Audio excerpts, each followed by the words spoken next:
everyone, and welcome to our second community conversation around our play, The White Chip. So if you haven't seen The White Chip yet, you can still stream it both on Facebook and YouTube, and it would be so wonderful for you to go and check that out. I'm sure you will enjoy it and gain something from it. So we're here today to talk about the psychology of recovery, which definitely comes out throughout the play. And I'd like to invite Dr. Katie Kime to join me for this conversation. Katie's going to moderate this wonderful panel that we have put together for you with participants from the Southern Arizona Psychologists Association. So welcome, Katie. Thanks so much for being here again. Yeah, it's so fun. Yeah, and Katie moderated the panel yesterday as well. And so if you want to go back and check that out, if you haven't yet already, you can also find that on our Facebook page and on YouTube. But they'll get to know you a lot more if they watch yesterday's episode. But Katie, can you give us like the brief introduction as to who you are and what drew you to this play?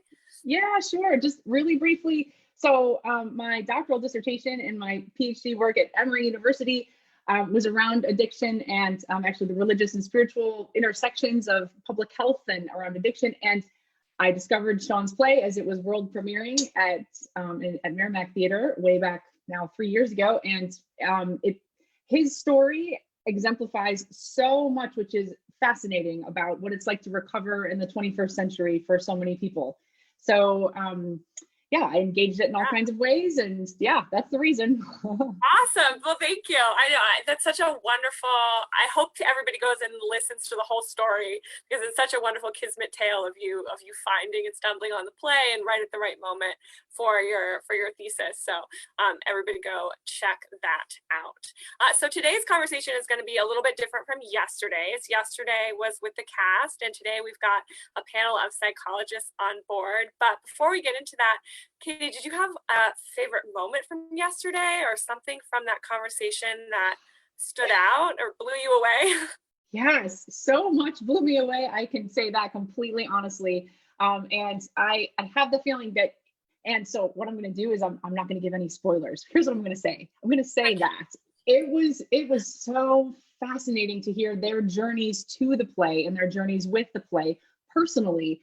And especially for two of them, how this had a dramatic intersection with their personal experiences, and even how one person in the cast discovered that he was part of the autobiography of Sean, of the character, in years before, but didn't even know it. So, I mean, wow. If that's not, I mean, you should go back and listen to the other one too. Right, absolutely. We're just plugging yesterday's conversation over and over. It's great. I mean, it was really a wonderful talk, and you're right. It was so great to hear everybody's personal stories with the play and how it related to their own personal journeys as well, and all of that. So I'm also excited for this conversation, and I think it's important for us as an organization to think about theater not just as entertainment, but as something that does a societal good, a community good, that does a community service. And I think that especially with this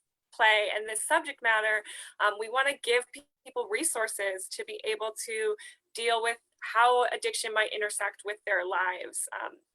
And that's so important for us. So I totally agree. And it's not even, art transforms us. The whole experience of it, we are not just entertained, we're changed once we encounter a piece of art, and a play that's as powerful as The White Chip is no exception. And so just from a standpoint of what we know differently and who, and our perspective on the world, it's even at that, even from that level, it's really valuable to have conversations like these. Absolutely. I completely agree. And what's else is exciting is that the Southern Arizona Psychological Association has been in partnership and in conversation with many of our plays, going all the way back to our production of American Mariachi a season ago. And it's so wonderful to get that psychological perspective on the different things, the real human stuff that comes out in the plays that we do. So maybe we should bring them on. Are we ready? Yes, yes. Okay, let's do it. Let's welcome all of our wonderful SAPA participants and panel members. So I want to introduce everybody to Dr. Pat Penn, Dr. Shannon Sticken, and Dr. Lucy Wilson. Welcome. Thank you. Thank you. Hi, everyone. Hello. Hi. Thank you so much for being here with us. And thank you again for also all of the other shows that you've been a part of and this ongoing relationship and involvement to, like we were saying, bring out the deeper and the psychological impacts of the themes and the ideas that we talk about in our theater. Do you want to all start by introducing yourself a little bit, and then I'll kind of let you all take it away? Sure, I'll jump in. I'm Lucy Wilson, and I'm thrilled to be here. And I was in private practice and working as a psychologist since 1984 when I moved to Tucson. And I retired exactly 2 months ago today and sort of a good luck thing that just as all our practices were shutting down, I was able to finish up with all my clients in person, which really meant a lot to me. And in particular, I worked for many years with trauma, with people with eating disorders. But my interest in particular in people and working with people who were addicted or dependent on substances, really what I like to do was after people got into recovery and they were sober once again, my focus particularly focused on the hard work of repairing the relationships particularly with their partners, but also family members that we can see. And so many times the substance that someone's using takes over and becomes more important than the relationship. So the only other thing I'd like to add is that we are really excited to be here with ATC and SAPA as part of the Southern Arizona Psychological Association. We're part of a committee called SAPA in the Community. And in particular, 2 years ago, we had a whole year that was a theme on creativity, which we called a pathway to healing, recovery, and social change. So it's very close to our heart that we're able to look at how we really believe the arts and creativity is an untapped resource for healing. So we're super happy to be involved. I love that. And I'll go next. I'm Shannon Sticken. I'm a clinical psychologist in private practice. My background has been in working in residential treatment, intensive outpatient programs. I'm a certified multiple addiction specialist and a certified sex addiction specialist. And I've been working within the substance abuse committee and the sexual addiction community for a number of years, and I've been a member of SAPA since 2012, and we are really excited to continue this partnership. Awesome. And Pat? Okay, hi, I'm Pat Penn, and my career was a little different. After spending a few years being a biopsychologist, I retrained in clinical psychology and spent over 25 years working at a very large community mental health center here in Tucson called La Frontera. And there I got to do some clinical work and research. So I had a really interesting career, been retired from that for a couple of years now, but I was on the internship faculty, did their outcome evaluations, saw a few clients, and directed research. I wrote and kind of shockingly ended up getting quite a few grants from the National Institute on Drug Abuse, SAMHSA, and the state. And I went about looking, and we got to be members of the National Institute on Drug Abuse Clinical Trials Network and the National Child Traumatic Stress Network. And in that research, I mostly concentrated on people with co-occurring addictions and serious mental illness, including smoking. And as a result of all that research, we ended up winning a national award for our integrated co-occurring treatment for people with addictions and mental illness. And I did see a few clients, mostly with related to trauma though. Wonderful. Well, it's such an honor to have you all here and to have such experts in the field. And I'm really excited to hear what you have to say on the play, but also just on the psychology of addiction in general. So I'm going to hand it off to Katie to moderate this talk, and I will be listening in and seeing you later. Thank you, everybody. Thank you so much, Jasmine, for easing us in. No problem. Well, thank you all again. It's a privilege to be with you all. And I think the question I have research expertise in addiction, but I am not in your shoes in terms of having professional practices or diagnostic or therapeutic relationships with folks. And so I'm just curious to ask first, so as you were, whether last night or whether this week was the first time you saw White Chip, or if you'd seen it earlier, what were the parts of the performance that really sort of made you gasp or say, or as someone who has walked with so many people through addiction, what about this play did you find most compelling, or the part that you remembered the most, or what stood out, what is sort of bright gems for you? And I think you can start. Shannon, you're first on my screen, so okay. If you'd like. I think for me the part that stood out the most is that the reconnection that Stephen had with his mother, and that they shared the same sobriety date, and rebuilding that relationship. And to me, that was most powerful. And I actually teared up at the end of the play because it was so powerful for me. Lucy, how about you? I would have to say it's interesting because there are sort of like, I have two different pieces. One was just the pain, how much pain, as he kept, he tried some sobriety, he tried, and he kept relapsing. And just, that really broke my heart, right? How many times he went through that beginning, trying something, and then it didn't work. And yet the other part was he kept trying. And that I found it so emotional too. I think both my husband and I watched it together, and we were amazed how deeply moved we were at the end.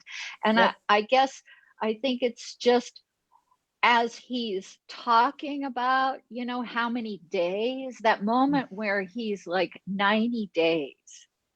And I was so scared he was about to relapse again. Right. And then he didn't, he went back, it's 91. And watching that kind of slow, steady, reminding himself, hanging on, turning to other people, remembering everything that he had learned about how science, I loved how he could go back. That's okay. Science, remind myself here happening. It's dopamine. I can do it differently. That felt like just kind of like me hanging on with him. Yeah.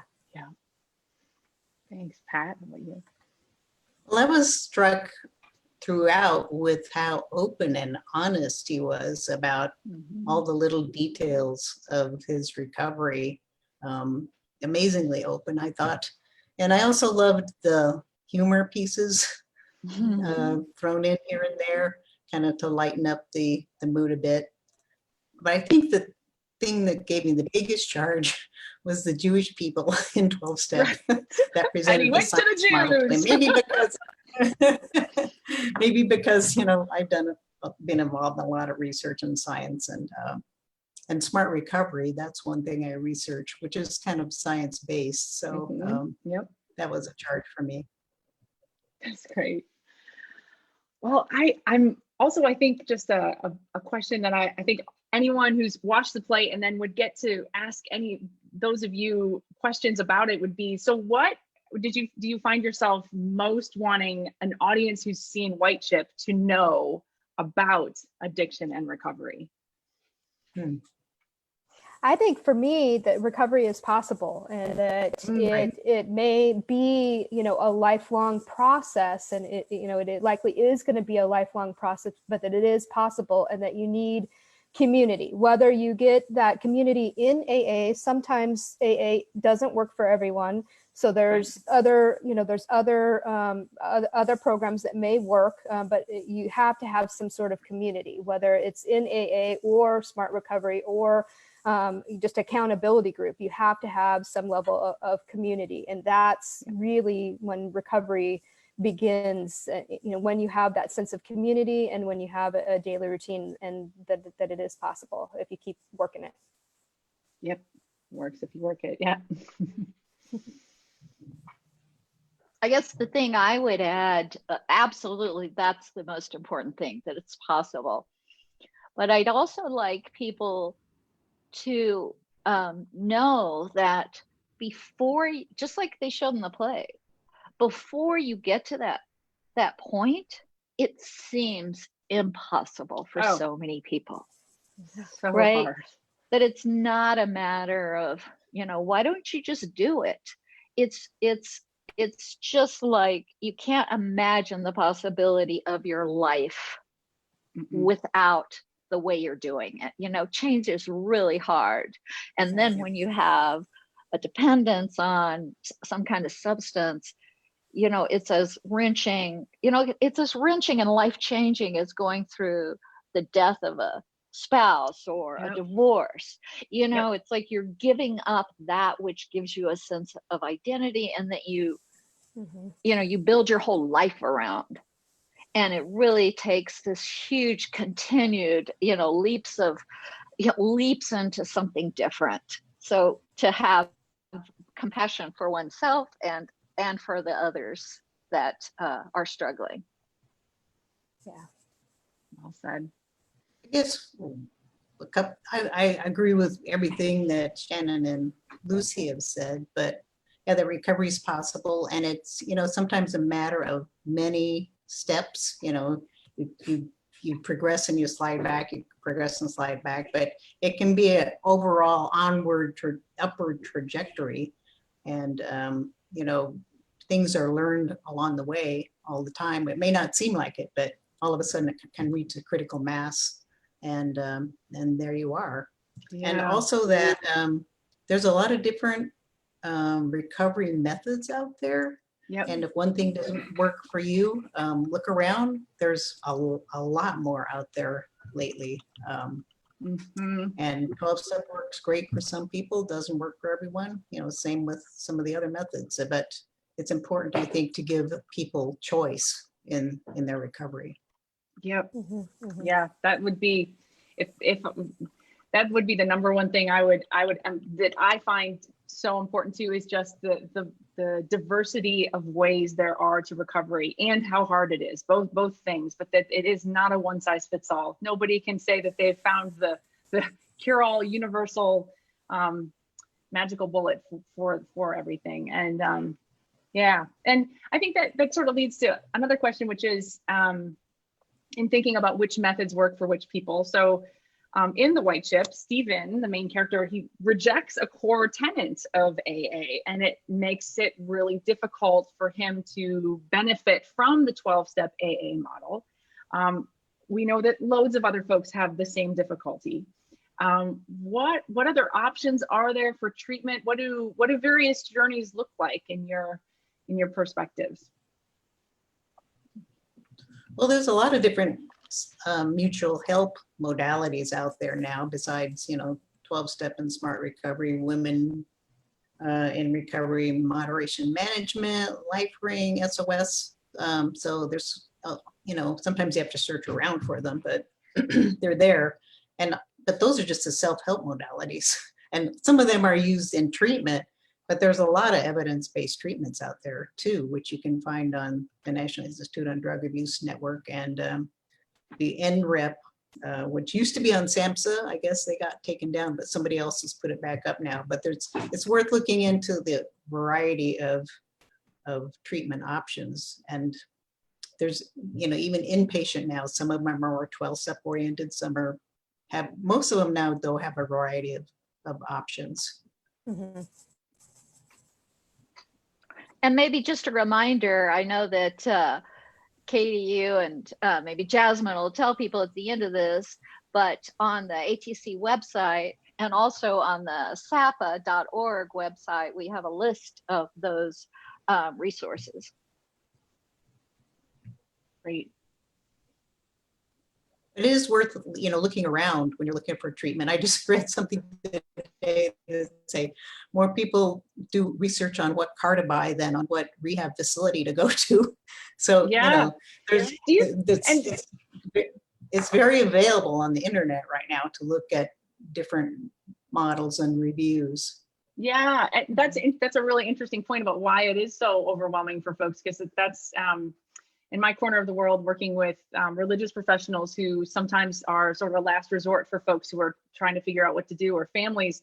It is so overwhelming. Sometimes it's the number of options that are overwhelming. Sometimes it's the cost, or the sense that only Britney Spears could afford to go to a facility, or the only facilities that are available are the ones that are super expensive, et cetera. It's to get to the point to admitting that you are a loved one are looking for a facility can be so overwhelming psychologically. But I think that's a perfect example of how, why is it that we have really elaborate spreadsheets for which car we pick out, but it can be so tough to even consider 2 options for a facility. I see, Katie, I don't know if you saw, but China just sent in a question from the audience. Yes, and it's a great one. Yeah, suggestions for people struggling. Yeah, well, and it's such a good one. People struggling with recovery in the time of Zoom. What is the answer to that? Are they still meeting? They are. Yes, they are. They are. And a lot of 12 steps have went to the Zoom option. I know that there are AA Zoom meetings, as well as SAA, which is near and dear to my heart because that's my background. They are meeting, on Zoom. And I would say, the most important thing to do, with somebody that is struggling is to reach out. Even if you can't attend a Zoom meeting, reach out to, your friends, your family, whether it's through Zoom or on the phone or texting. That would be the most important suggestion that I would have. I would add too. Smart Recovery has had online meetings since practically their beginning. So they're already set up to do that. Yeah. That's awesome. And for some folks, attending a meeting online for Zoom, you can read all about the different modalities for how you enter whatever kind of 12-step it is, but you can hide your face, you can change your name. It can also be an anonymous experience. They have ways set up for it. And so there's hopes that, just like Smart Recovery has been doing it for a long time, there's hopes that folks, if it's their first time and it's really overwhelming to imagine going in person, to attend maybe virtually can lower the bar of how intimidating that can feel. Well, Katie, I really wonder about that too. I really appreciate you saying that, because I wonder if in some ways, walking into a meeting, you have to make a real commitment to get there, drive there. Yeah. There are so many points along the way that you can just change your mind, turn your car around. Yeah. And I wonder if in some ways, if it might be easier if you can go into a Zoom meeting, you can, hide your video, you can just, that might not be ideal, but it's still, I wonder if it might be an easier entryway for some people. Yeah, it may be discovered that it is. Yeah, I'm sure. And of course, there's going to be all sorts of complexities about that, and then maintaining recovery, if an online presence is enough. And there's a lot of conversation about that. But I think that's the most hopeful part is imagining that hopefully this lowers the bar in some way. Well, another thought is just, about 50% of people with addictions, and that's even a conservative estimate, and some estimates have other mental health problems, depression, anxiety, trauma. How was that portrayed in the play, do you think? And how is it addressed in treatments? It's called comorbidity, would be the fancy word, right? Well, like, we were talking about that yesterday, and we don't want to be presumptuous and, about what mental health problems he might have. But it did look like he had some anxiety, some social anxiety. I don't know, just from looking at it. Mm-hmm. Well, and if we're just talking about the experience of the character Stephen as he was portrayed, if we were just experiencing Stephen, it seemed like Stephen had some anxiety as well. Yeah. Yeah. And maybe even again, we don't know Stephen or Sean's experience or whatever, so we don't want to say anything about that, but you could make a case, right, that perhaps there was some childhood trauma in terms of, sounded like his mother could be very harsh, there was yelling, there certainly was relationship challenges in that family that where turning to a substance to soothe himself actually took him into a happy place, right, that took him out of just the challenge of the things that he was going through. It's kind of amazing how he had done that baptism for other people, right? Baptism, and that the way it's presented in the play, it seemed very emotional and very intense and both kind of exciting and maybe uncomfortable for him. But I think, Pat's done so much research on this area of co-occurring addictions and mental health problems. I'd love to hear what she has to say. Yes, Pat, tell us. Well, before, addictions and mental health were treated entirely separately. And so people with both were bounced back and forth between the two systems and never got really good treatment. Like some states wouldn't fund you for mental health treatment unless you've been sober like at least 30 days. And that's pretty impossible for a lot of people. But luckily, Arizona is actually a model in promoting and funding and devising integrated treatment. So it's really important for people that have both to get treatment for both at the same time at the same place. But actually, a lot of the methods that you use for one, like cognitive behavioral therapy, can be used for the other. So it's really actually not that hard to treat both together in one place if people are trained in some of the evidence-based models. Mm-hmm.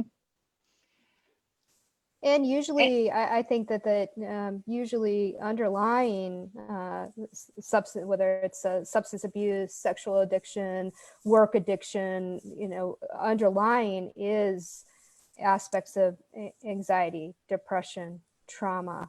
And so you have to get to the root and treat them simultaneously. Yep. Right. A lot of people that I've talked with said it's so much easier to work on my addiction once I've got my mental health issues more, stabilized. Mm-hmm. Yep. Yeah, and when we're talking about mental health, it's important to know what we're talking about is how do you soothe yourself emotionally? How do you, when things are happening in the world, in your world, and you're getting upset, right now is a perfect example. People are at home, our whole lives have changed. I myself, having gone through a major life change of retirement right now we're stuck at home. All the plans we had made for our time right now, we're not able to see. One of the major reasons I retired was to have time with my grandchildren. Well, I can't see them at all. And it's just emotionally, it's been a challenge. So if I don't have those if I don't have the skills really and practice and training and how to get through those days and not take it out on my husband or, eat too much or drink too much, then I'm going to be, more risk if I don't know how to make sure I'm doing healthy things. I have to push myself to make sure I'm exercising, staying busy, all of those things, because I think that's where the mental health problems and addictions and substance abuse come together. How do we live in a way that we have good relationships and we feel good? We can find a way when we're going through something hard to come out of it. Yeah. Yep. So I guess I would add to my little piece there too, is that I think it's important to, if you're looking for like a treatment facility, to find one that does provide both. Maybe because a lot of people may not even be aware of their mental health issue, but a place that treats both can assess for both. And sometimes that's been a big aha moment for people. It's like, oh yeah, that's why I'm having so much trouble. Are there particular resources, just because assuming that a lot of the folks who are tuning in are in the Tucson Phoenix, Arizona, are there particular resources that would be great for folks to know about to that end? If someone's listening and being like, okay, so where do I start? I want to say again that go ahead, Pat, I'm sorry. I would just say, if you're considering a treatment facility, look at the treatment modalities they offer and look at what they say they treat. Look at some detail in their methods and what they do. And call them and even if you can't go on a particular campus to have a tour, right now, being able to talk to the intake specialists that are working in the facilities and asking, what does the average day look like? What treatment modalities do you use? What is there a family component? Because that is really important. Being able to have some sort of family component, if that's important to the individual. And do they use 12-step? Do they use smart recovery? What other modalities do they use? Yep. And you can access this through the SAPA website, or you can go yourself to, there's a help.org, and they will list, you can look up by the city you're in, and they'll look up where you can go. So for instance, there's one on help.org, and if you go to that, it's alcohol, drug, and other rehab centers in Tucson, Arizona. And they do a nice job of breaking down what to consider, where they consider the best rehabs in Tucson according to certain standards, metrics that they evaluate each rehab center. So that would be one place to start. And there are other pieces about that on the SAPA website, which is SAPA Online, which is SAPAONLINE.org. So, I think that's also going to be on the ATC website for this talk. Yeah. I would also say too, for people to look up any 12-step like Alcoholics Anonymous, Sex Addicts Anonymous, Narcotics Anonymous, Cocaine Anonymous, and reach out to the contact person either via email or phone and find out about the meetings, whether they're being held, in Zoom or another online meeting format. Actually, also, Tucson has smart recovery meetings too. Not everywhere it does, but Tucson does have that. And I might, if you really want to be scrupulous, you might look at the accreditation of the treatment centers. Like now I'm a behavioral health accreditation surveyor for an organization called CARF, but there's Joint Commission and other ones, because if they are accredited by one of those bodies, it shows they meet a pretty high standard of care. That's great. I know, like in 12-step, most 12-step programs I've experienced or engaged. I'm not a person who has had the experience of substance abuse recovery, but it often is the case that in every meeting they'll say, if this is your first meeting and you didn't like it, then try again, try 6 times, try 6 different meetings. And so, and that seems like it's true for just about any modality, given how complex addiction is. Tell me if I'm right on this, given the complexity of addiction and how one really needs to find a path that fits one's journey, wounds, place in life, perspective on the world, etc. That it takes a little persistence to sometimes find the perfect fit. But just because you walk in one group and it isn't an exact fit, it doesn't even mean that exact group isn't right for you. But to try another meeting of that same group type, just know that as we started out with, that there is hope, that recovery happens, and that there are lots of ways, and that there are lots of people to help too. And there are lots of people who understand how hard it is to recover and who have gotten there and can help you find success in that. And folks who have been, for every person who struggles with an addiction, there are so many people who are affected by that person. And so if you are someone who find yourself, what would just advice, actually, this is a question I really wanted to ask. In last night's conversation, someone asked, what about if I'm somebody like one of the characters in the play who is around someone struggling with addiction, who's clearly succeeding, like Stephen is in the play, we could say high functioning alcoholic, if we wanted to use that term. But what advice would you have for somebody who says they're, and I'm not remembering the character's name, JC, AC, something like that. JC, it was JC. Yeah. Yes. Yeah. Who's like JC, and is feeling like, what should I do? What's my responsibility here? What would y'all say to that? I think it's for each individual, it's their own personal choice. Some friends and family members feel like they have to take a hard stance and have boundaries, around the contact that they have with the individual that's struggling. Some, take another stance and want to be, more supportive. I think it's going to be up to that individual how they want to interact with the member of their family or their friend that's struggling. It's a very hard balance, because you want to be able to support that individual because you love and care for them, and yet you don't want to watch them destroy themselves. Yeah, and it's very challenging because no one, as a family or friend, or like in the play, there were so many. There was his boss, right? His wife, his friend JC. There was his parents.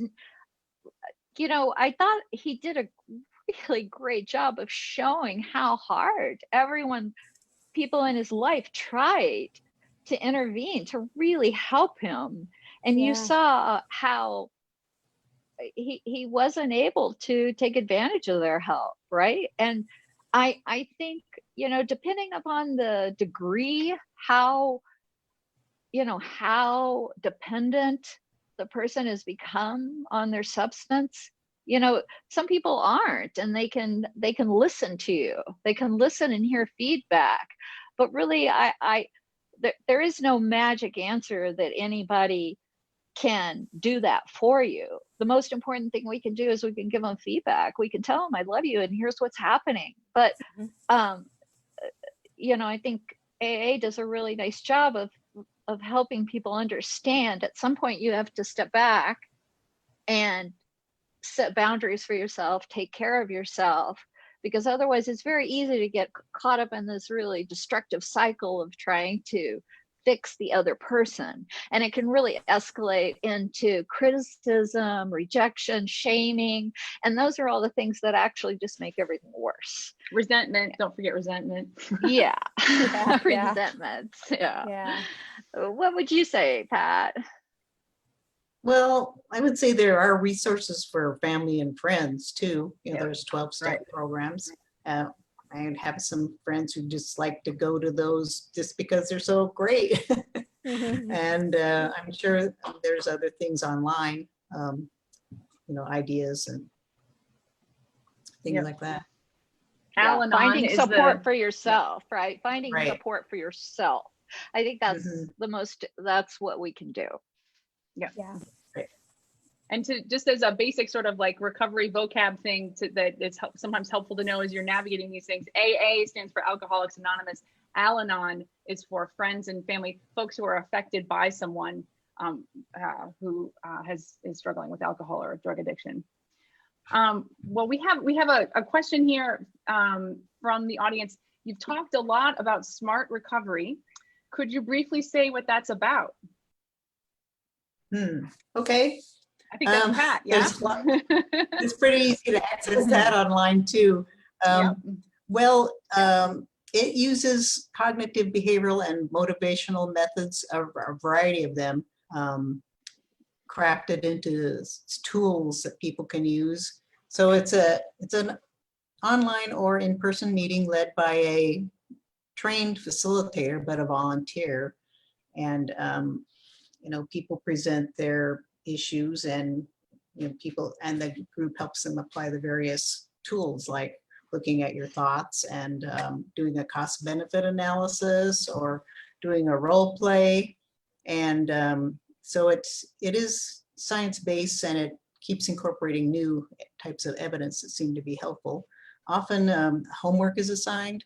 They also have really great facilitators and members manuals. They have one for adolescents too, at very reasonable cost, and a number of publications on their website. But it is kind of geared toward not so much telling stories. It's more of a self-empowerment model. Like they don't like to use the labels of addict, and they encourage people to look at their self-talk and use empowering language.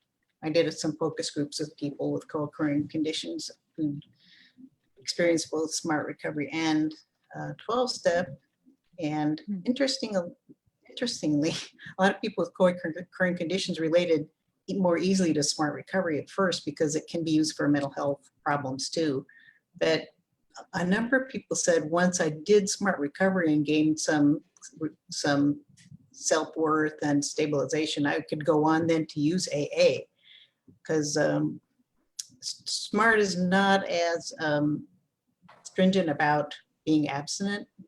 You can still be working on what you're doing and coming to meetings. At least it seems like overall, it's more of a process, a harm reduction model. Is that good enough? Yeah, that's pretty. Just super briefly, it sounds like we're needing to wrap up pretty soon, but I did just want to touch on the fact that so Stephen abuses alcohol in the play. How is his experience representative or not of other addictions, substance or process or etc.?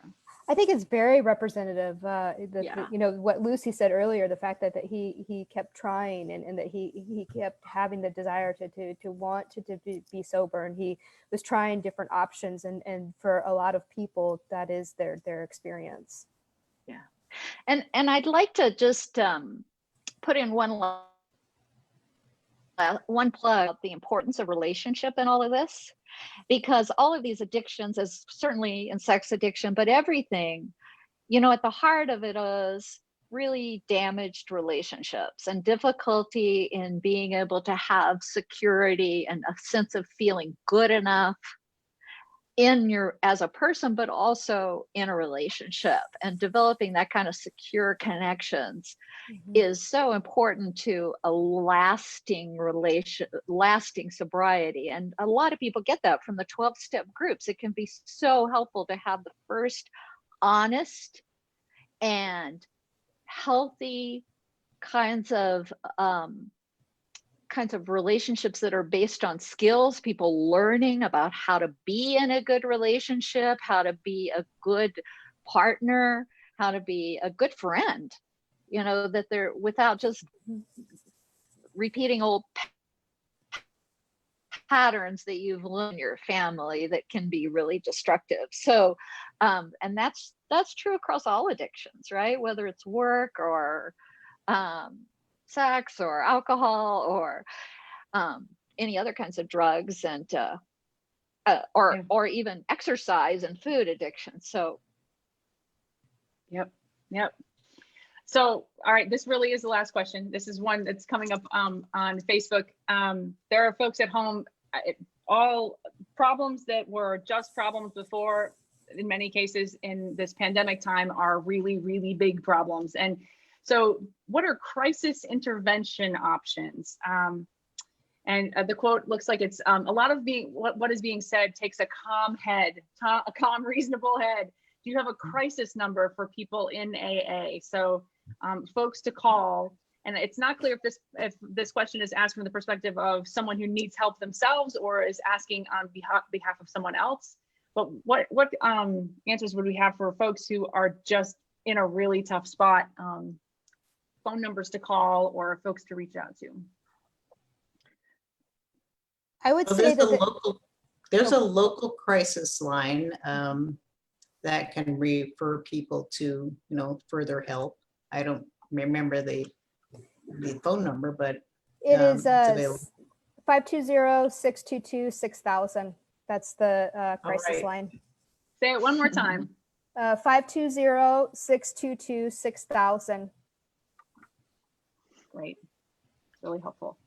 And then I would say I'm trying to look on AA's website now. I'm not finding a number, but if you look up AA, there is a little call button that you can press to call somebody now. Yep. I can hit that and hopefully maybe it'll give us a number. It's 1-866-678-4354. And as we see from the play, relationship with another person, talking and having a point of accountability, getting out of your own head when it comes to struggling with these things is so critical and can be such a game changer. Any last words from you amazing professionals?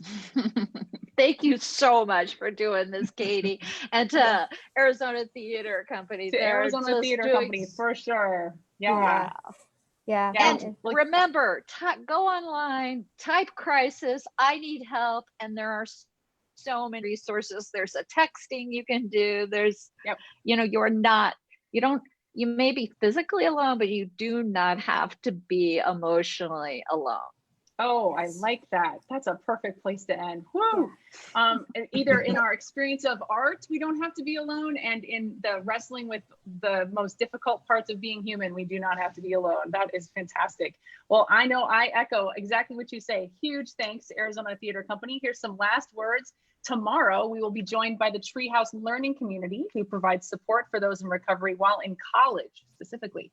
So tune in here again. Same bad time, 4 o'clock AZ time, 7 o'clock Eastern. And if you've watched this entire conversation and you're not convinced that the White Chip, I don't know, it's a fantastic play. You are still able to watch it. You are still able to send your friends to watch it.